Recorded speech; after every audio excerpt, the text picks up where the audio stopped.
Hello students. Last time मैंने आपको गॉजेस का स्टेटमेंट कराया था and after that verification and proof दिया था। देन लास्ट में मैंने आपको बताया था कि we will study about the applications of Gauss's law और गॉजेस थ्योरम। तो पहली इसकी एप्लीकेशन है electric field intensity to find electric field intensity due to uniformly charged thin wire, uniformly charge thin long wire. अब बेटा इसमें एक चीज़ मैं आपको समझाना चाहता हूँ, ज़रा देखें इस शीट में। जब भी हमें फ्लक्स निकालना होगा, गॉसेस थ्योरम यूज़ करनी होगी। मान लो ये एक चार्ज है Q, it is any charge Q. We have to find out the flux with respect to that Q charge. We have enclosed it into any surface. हमको आपने देखा होगा, अगर आपने अच्छी तरह पढ़ा है तो स्टेटमेंट में कहता है कि the charge enclosed in a closed surface. तो charge is acquired, charge is enclosed in a surface, किसी भी सरफेस के अंदर होना चाहिए। जैसे मैं ये स्फीयर ले सकता हूँ, इस स्फीयर के अंदर ले लिया मैंने इसको, ये स्फीयर आर रेडियस का मैंने एज्यूम कर लिया है। तो that assume surface in which the charge is contained is called Gaussian surface. इसको कहते हैं गॉसियन सरफेस। मैं ये भी कर सकता था, किसी क्यूब को ले लेता। क्यूब मतलब यहाँ पर हमने एक ये लिया, इस तरीके से कोई क्यूब हम एज्यूम कर लेते कि भाई किसी क्यूब के अंदर है।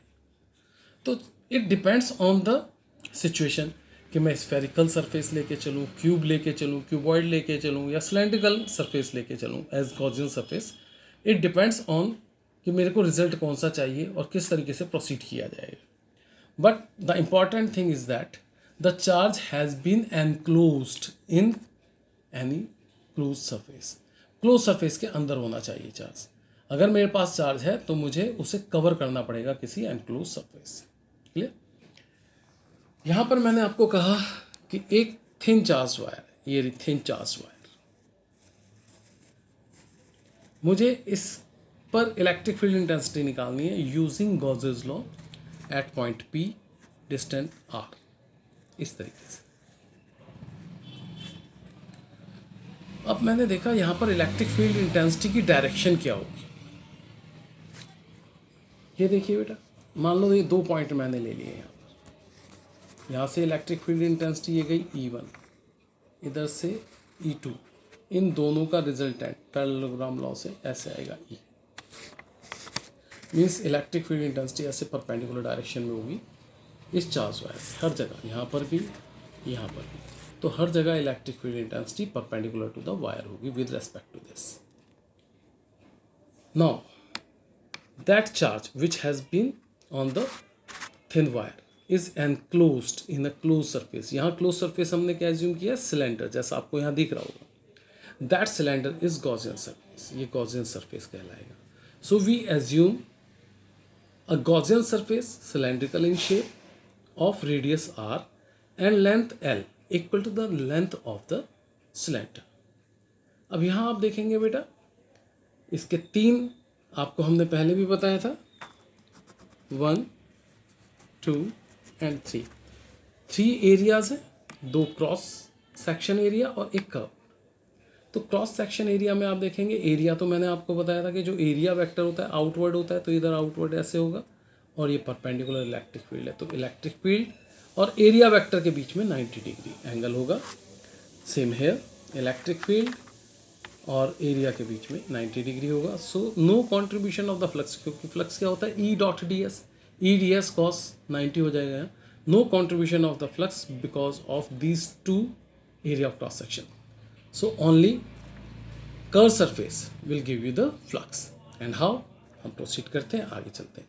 मेरे ख्याल से समझ में आ गया होगा। कुछ चीज़ें जो मेन मैं यहाँ समझाना चाहता हूँ। पहली चीज़, the charge has been enclosed in close surface. किसी भी क्लोज सरफेस में एनक्लोज होना चाहिए, तभी हम गॉसेस लॉ अप्लाई कर सकते हैं, अदरवाइज नॉट। सेकेंड थिंग, हमने E.ds लगा कर देखना है, जहाँ पर इलेक्ट्रिक फील्ड और एरिया वेक्टर सेम डायरेक्शन में 90 डिग्री पे है, 180 डिग्री पर है, उसके हिसाब से प्रोसीड करेंगे। ओके बेटा, now come to the topic. Electric field intensity due to uniformly charge thin wire. यहाँ मैंने डायरेक्टली बना दिया है, वहाँ मैंने स्टेप वाइज आपको दिखाया था। यहाँ देखेंगे आप, ये चार्ज वायर हो गई है बेटे, ये बच्चों हो गए चार्ज वायर। इसकी वजह से यहाँ से इलेक्ट्रिक फील्ड E1 E2, ये इलेक्ट्रिक फील्ड की डायरेक्शन दिखा दी मैंने। तो ये 90 डिग्री दिखा दिया है electric field with respect to area of cross section पे आउटवर्ड। तो यहाँ 90 डिग्री पे होगा, यहाँ 90 पे होगा, पर कर्व्ड सरफेस एरिया वेक्टर भी इसी डायरेक्शन में होगा और इलेक्ट्रिक फील्ड भी इस डायरेक्शन में होगा। मैंने यहाँ लिखा है बेटा, to find electric field intensity due to uniformly charged wire, we assume a cylindrical Gaussian surface of radius r and length L as shown in figure. An electric field is normal to the wire.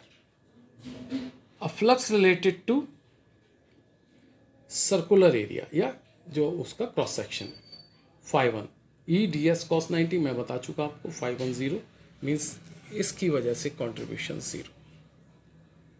Similarly phi 2 E ds cos 90, ये जो second वाला, इसकी वजह से 0। Flux related to curve surface, ये होगा बेटा phi 3 E ds cos 0, तो ये E ds हो गया। टोटल फ्लक्स कितना हो गया बेटा, total flux phi equal to phi 1 plus phi 2 plus phi 3, phi 1 phi 2 0, phi 3 E ds आ गया। तो टोटल फ्लक्स हो गया E ds with respect to Gauss's law. ये मैंने बताया था आपको, गॉसेस लॉ क्या कहता था, द सरफेस इंटीग्रल है ना, जो सारा सरफेस है, equal to Q upon epsilon naught. E तो कांस्टेंट है, ds Q upon epsilon naught. E ds कौन सा एरिया था, किसकी वजह से आ रहा था बेटा फ्लक्स, कर्व्ड सरफेस की वजह से। कर्व्ड सरफेस सिलेंडर का 2 पाई r h, यहाँ पर क्योंकि h को लेंथ L ले लिया है, तो it is 2 pi r L is equal to Q upon epsilon. Also, we studied in previous classes that it is linear charge density, lambda, charge per unit length. यहाँ से Q निकाल दिया मैंने, lambda into L, and put here in place of Q lambda L. L से L cancel हो गया. We will get E is equal to lambda, which is the linear charge density, upon 2 pi epsilon naught r. It is the actual expression for numerical purpose. 2 से ऊपर multiply किया, 2 से नीचे, तो 2 lambda upon 4 pi epsilon not, क्योंकि 2 पाई epsilon not की value हमें मालूम नहीं होती, 4 पाई एप्सिलॉन नॉट की वैल्यू न्यूमेरिकल वैल्यू हमें मालूम होती है।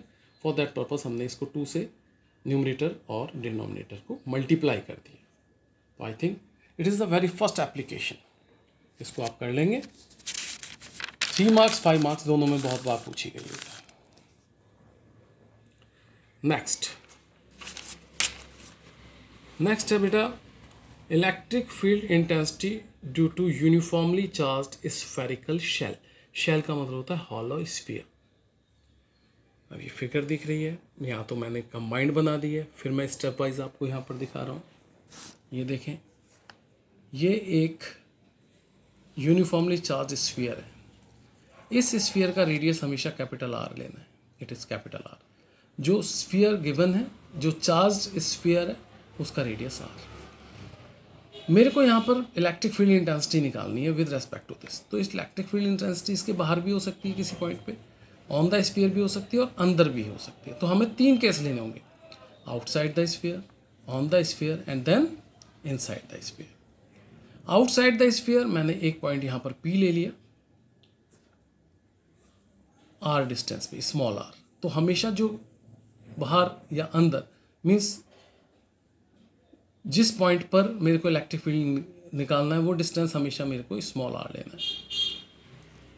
अब क्योंकि ये पूरा चार्ज एनक्लोज होना चाहिए किसी भी क्लोज सरफेस पे, ये स्फीयर है, तो मैंने एक अनदर स्फीयर एज्यूम कर लिया of radius small r which contain that charge, जो इस चार्ज को कंटेन करता है। तो that big sphere called the Gaussian surface, means here the Gaussian surface is spherical in shape. We take a small area ds है, इसकी direction outward, electric field भी outward. On the sphere तो radius are ही हो जाएगा। जब मैं inside करूँगा, अभी ये तीसरा केस मैं बता रहा हूँ, जब मैं इनसाइड करूँगा तो ये रेडियस था, ये हमारा स्फीयर था, इट इज़ द स्फीयर, जो मेरा चार्ज स्फीयर, ये चार्ज स्फीयर। अब ये तो कैपिटल आर बेटा, तो एक स्मॉल आर, देखो यहाँ लिखा हुआ है, एक स्मॉल आर का गॉसियन सरफेस अंदर ले लूँगा, then we will proceed. So 3 cases are there to find the electric field intensity due to uniformly charge spherical shell. तो यहाँ अब आप देखें बेटा, ये एक्चुअल स्फेरिकल शेल है चार्ज्ड, ये Gaussian surface when we go for the outside and it is when we go for the inside. तो आई थिंक समझ में आ रही होगी अब फिगर आपको। यहाँ पर एक मैंने ds स्मॉल एरिया ले लिया, क्योंकि आपको मालूम है इस पर फ्लक्स निकालेंगे, टोटल इंटीग्रेट कर देंगे तो सारा फ्लक्स आएगा, फिर यहाँ पर इसी तरीके से and inside also. To find electric field intensity due to uniform charged spherical shell, we take a point P outside the sphere, first case outside हो गया, and assume a spherical Gaussian surface of radius small r such that small r is greater than r. r charged shell का radius है। Flux related to small area ds, हमने यहाँ पर एक ds ले लिया, ये ds, it is phi is equal to E dot ds, E ds cos 0, क्योंकि मैंने यहाँ बताया आपको कि ये electric field as well as area vector outward direction में होंगे, तो सेम डायरेक्शन में होंगे, cos 0 हो गया, तो it is EDS with respect to Gauss's law, surface integral of EDS is equal to Q upon epsilon naught. तो यहाँ ये क्या आ गया बेटा, EDS is equal to Q upon epsilon naught. Area किसका लेना है, स्फीयर का, तो it is 4 pi are square Q upon epsilon naught and E is equal to Q upon 4 pi epsilon naught r square. तो ये electric field intensity आ गई with respect to spherical shell when we take point outside the sphere, और we can say E is inversely proportional to are square. जैसे जैसे आप distance बढ़ाएंगे तो इलेक्ट्रिक फील्ड रिड्यूस होता जाएगा।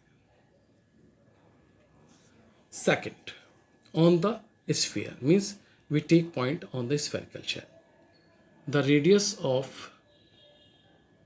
Gaussian surface and charged spherical shell are equal, r is equal to capital R आ जाएगा, तो just in that expression small r is replaced by capital R only. It is important case inside the spherical shell, we assume a Gaussian surface, spherical होगा वो, of radius r such that small r is less than r, जैसे मैंने आपको पीछे figure में बताया था। Then phi is equal to E ds cos 0, it is EDS with respect to Gauss's law. Gauss's law कहता है कि इसका surface integral Q upon epsilon naught के इक्वल होना चाहिए। तो यहाँ पर बेटा ये कंडीशन फुलफिल कर दी, 4 pi are square Q upon epsilon naught आ गया। बट आप देखें यहाँ पर फिगर में, यहाँ चार्ज तो सिर्फ मैं यहाँ बना रहा हूँ, ये स्फेरिकल शेल था, ये स्फेरिकल शेल था और ये अंदर मैंने लिया है, ये सेंटर है, ये स्मॉल आर है। तो बेटा यहाँ ये वाला जो स्फीयर है ये तो कोई चार्ज कंटेन ही नहीं कर रहा, चार्ज तो बाहर है, ये कोई चार्ज कंटेन नहीं कर रहा, तो यहाँ पर Q इज इक्वल टू 0 है, चार्ज है ही नहीं, means the Gaussian surface content null charge, कोई चार्ज कंटेन नहीं कर रहा, तो Q इज 0 है। तो इनसाइड क्या हुआ बेटा, ये Q 0 हो गया, तो इलेक्ट्रिक फील्ड 0 हो गया। तो यहाँ लिखा है मैंने, but there is no charge is content in Gaussian surface, so E equal to 0, E equal to 0 होगा। मीन्स सेंटर से लेकर गॉसियन जो हमारा स्फेरिकल शेल है, चार्ज स्फेरिकल शेल, उसके सेंटर से लेकर जब तक आप उसके रेडियस तक नहीं पहुंचते, इलेक्ट्रिक फील्ड 0 रहेगा।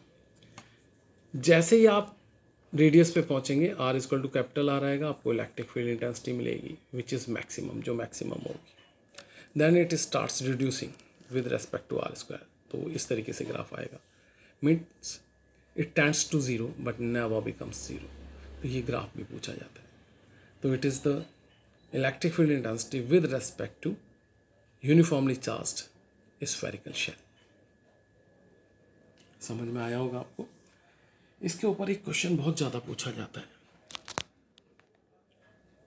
What is the electric field intensity and electrostatic potential at the centre of uniformly charge spherical shell. ये एक स्फेरिकल शेल है, यहाँ पर कहता है इसके सेंटर पर इलेक्ट्रिक फील्ड इंटेंसिटी कितनी होगी, हमने देख लिया भाई जीरो होगी, अभी हमने गॉसियन से प्रूफ किया इसे।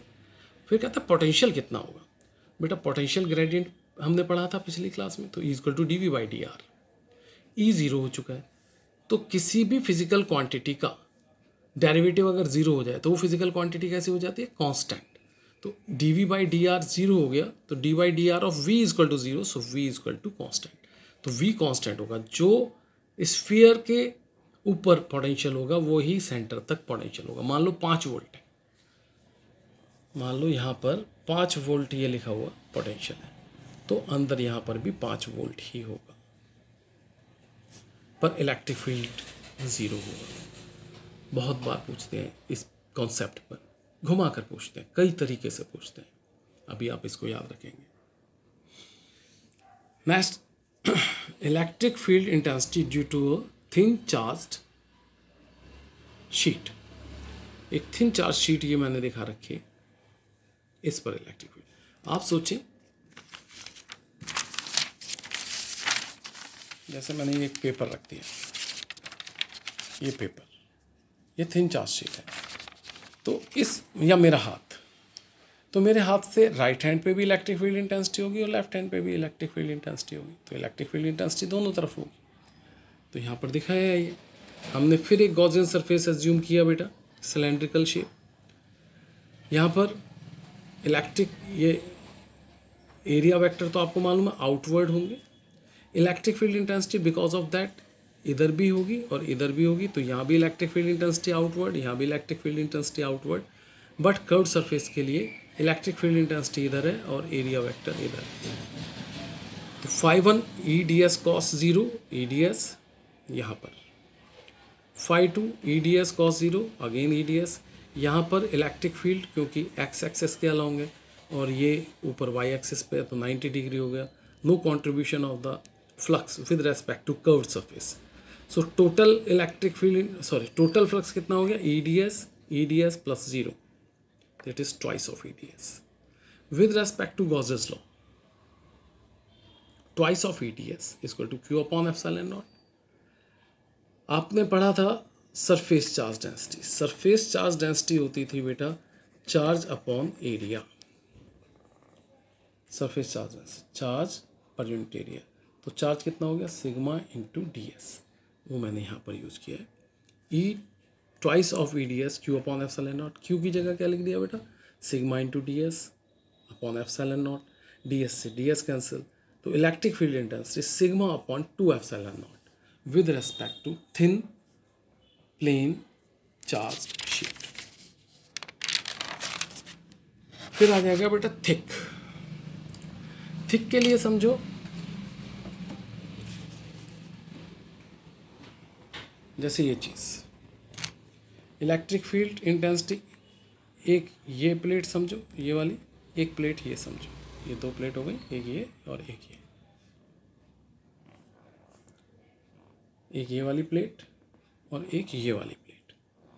इस वाली प्लेट के कारण भी इधर इलेक्ट्रिक फील्ड होगा इस साइड ऐसे, और इस वाली की वजह से भी होगा, तो दोनों की वजह से सेम डायरेक्शन में इलेक्ट्रिक फील्ड होगी, जैसे मैंने यहाँ दिखाया है E1 sigma upon 2 epsilon not, क्योंकि आप समझें thick sheet is the combination of the 2 thin sheets, 2 thin sheets को स्टिक करके मैंने एक थिक शीट बनाई है। तो पहले का हो गया सिग्मा अपॉन 2 एप्सिलॉन नॉट, दूसरा भी हो गया sigma upon 2 epsilon not, total is E1 plus E2 sigma upon 2 epsilon naught, sigma upon 2 epsilon not, it is sigma upon epsilon naught. तो ये थिक शीट के लिए हो गया बेटा। एंड दिस इज इम्पॉर्टेंट भी है, मैथमेटिकल है, साइन कन्वेंशन है, जरा सा समझ कर चलेंगे। Electric field intensity due to two thin charge sheets, दो थिन चार्ज शीट्स हैं प्लेस्ड एट सम डिस्टेंस, किसी ना किसी डिस्टेंस पर ये रखे हुए हैं। एक प्लेट की चार्ज डेंसिटी सिग्मा 1, दूसरे की सिग्मा 2। जो नंबर लाइन वाली कन्वेंशन है वो यहाँ लगाएंगे। मीन्स अगर electric field left to right होगी तो पॉजिटिव होगी, राइट टू लेफ्ट होगी तो नेगेटिव होगी। Direction left to right positive, right to left negative. अब यहाँ देखें बेटा, ये सिग्मा 1 है तो इसकी इलेक्ट्रिक फील्ड इंटेंसिटी E1 ले रहे हैं, ये सिग्मा 2 है तो इसकी E2। इसकी वजह से एक इलेक्ट्रिक फील्ड इंटेंसिटी इधर आएगी और इसकी वजह से भी इधर आएगी, तो यहाँ पर E1 और E2। यहाँ पर भी इसकी वजह से E1 आएगी और इसकी वजह से E2 आएगी, ये भी दोनों मिलेंगे। बीच में इधर से इलेक्ट्रिक फील्ड इंटेंसिटी इधर जा रही है E1, तो ये डायरेक्शन होगी, इसकी इधर जा रही है तो इट इज़ E2। यहाँ पर E1 E2, यहाँ E1 E2 सेम डायरेक्शन, यहाँ E1 E2 same direction, but यहाँ पर बीच में E1 और E2 इन अपोजिट डायरेक्शन होंगे। साइन कन्वेंशन नंबर लाइन वाली है। अब मैं 3 फेजेस ले लेता हूँ, फर्स्ट, सेकंड, थर्ड। पहले फर्स्ट के लिए चलते हैं। यहाँ पर देखेंगे total electric field E1 plus E2 होगा, पर आप देख रहे हैं ये तो भाई राइट टू लेफ्ट जा रहा है, तो टोटल माइनस होंगे, minus E1 minus E2। Understand? Minus common ले लिया, E1 plus E2। Single sheet है तो minus sigma upon 2 epsilon not plus sigma 2 upon 2 epsilon naught, minus 1 upon 2 epsilon naught common ले लिया, तो sigma 1 plus sigma 2। It is the result for the first. Understand? अब पहले third बता देता हूँ। ये थर्ड वाला यहाँ प्लस में आ जाएगा E1 प्लस E2, ये आ गया E1 plus E2। Sigma 1 upon 2 epsilon naught, sigma 2 upon 2 epsilon not, पहले की तरह 1 अपॉन 2 एप्सिलॉन नॉट कॉमन लिया, सिग्मा 1 प्लस सिग्मा 2, ये इसका रिजल्ट आ गया। बीच में क्योंकि E1 तो जा रहा है लेफ्ट टू राइट तो ये पॉजिटिव होगा, E2 जा रहा है left to right, sorry right to left, तो ये नेगेटिव हो गया। तो इट इज़ बीच में सेकेंड रीजन में E1 minus E2, sigma 1 upon 2 epsilon naught minus sigma 2 upon 2 epsilon naught, 1 upon 2 epsilon naught common, sigma 1 minus sigma 2। These 3 are the main results.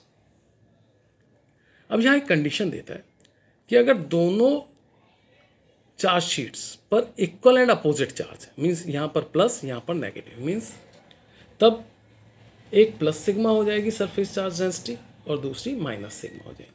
हम मान रहे हैं इस पर नेगेटिव चार्ज है और उतना ही इस पर पॉजिटिव चार्ज है, तो पॉजिटिव चार्ज वाले की positive charge surface charge density, negative वाले की negative. Now in place of sigma 1 and sigma 2 we substitute plus sigma and minus sigma. तो रिजल्ट क्या होंगे? अभी आपने यहाँ रिजल्ट देखा था minus 1 upon 2 epsilon naught, sigma 1 plus sigma 2, तो सिग्मा माइनस सिग्मा 0।